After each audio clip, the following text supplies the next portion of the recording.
For this video, you'll need to watch this video by Hamza, so click here to watch it. If you've seen it, I'll just give a quick recap. Hamza discusses the amygdala as the lizard brain that keeps you complacent, making excuses not to go to the gym or to stop watching porn. Social media hijacks our fear of missing out, which developed in early humans to create a desire to remain in good standing with the tribe.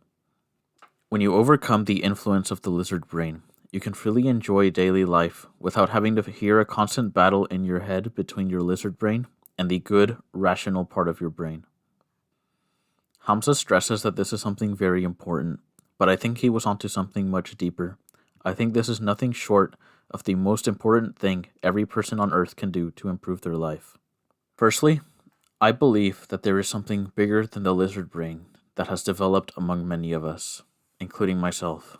I'm going to call it the Jeffrey brain. I haven't researched the science behind it, but I believe there has to be another part of the brain involved, besides the amygdala in the Jeffrey brain. The Jeffrey brain doesn't just make excuses for you to stop improving. It actively belittles you day in and day out. It points out your flaws and failures and tells you that your loved ones are all disappointed by you or even hate you.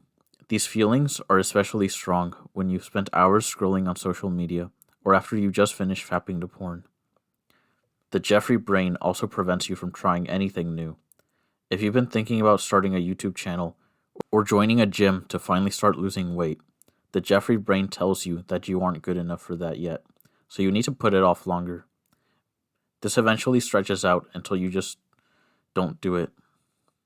There are times when the Jeffrey brain even seems rational rather than manic. Oftentimes my own excuse for postponing my plans was that I had too much schoolwork or that I'd overworked myself. These excuses can actually be true for some people, but if they aren't, it's impossible for you to see it any other way. Whenever I mustered enough energy and willpower to decide to make a change, the Jeffrey brain was there to stop me. If you're still watching, it's probably still there for you too. It feels kind of dystopian to think about the effects of this. Everyone on Earth who has electricity, internet access, and developed infrastructure is at risk of being a slave to their Jeffrey brain. It all comes together. The food we eat, the social media we scroll on, the drugs we take, are all designed to be as addictive as possible to increase the profits and power of the elite. Some people say that we can simply choose. We can choose to just get off social media and to stop eating crap. And we can. But it's not that simple, especially for people who were forced into this as children. And it's not the easy path that most people will take or are even made aware of. And you must actively search for it. Your parents, school, and society will not teach most people this.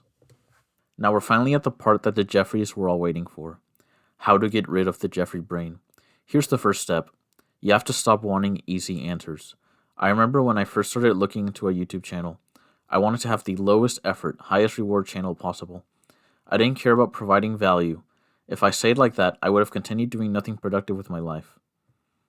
Answers aren't going to be what your Jeffrey brain wants to hear. The work that will need to be done won't be easy. Does this sound familiar?